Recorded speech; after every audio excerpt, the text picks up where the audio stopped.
The narrative of Taming Andrew is exactly the kind of thing that I like to watch when it's done well.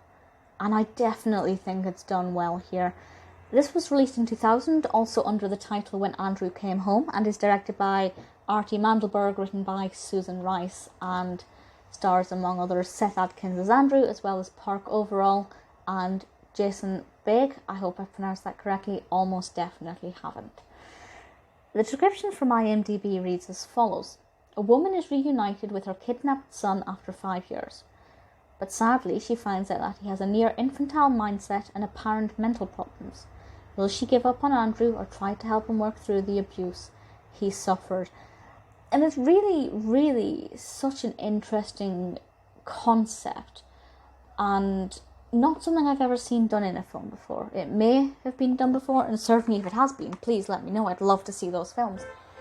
But, not only does this mother have to contend with the fact that she's found her son after 5 years, and he's obviously going to be different to what she remembers. He's been through a lot. He's 5 years older. At that age, 5 years makes a big difference. But the fact that he is now quite a bit older, I can't remember exactly how old he is off of the top of my head. I think he's about 8 or 10 when he returns home. I could be wrong. But obviously, he is now much older, but still has the mental capacity of a young child. And that's an extra thing for her to have to deal with. And it's difficult. It can be quite difficult to watch, but for the right reasons. I think there's a lot of strength in the character of the mother, but you can see her beginning to break here and there.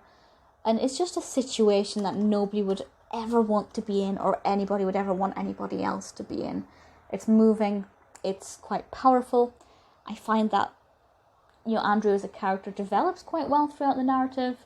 We don't know exactly what he's been through from the off. We're given bits of information here and there to help piece things together, which I appreciate, because there are a lot of films like this where, somebody returns home from being missing and straight away we're just told everything. But this isn't the case here. We do get bits and pieces fed to us.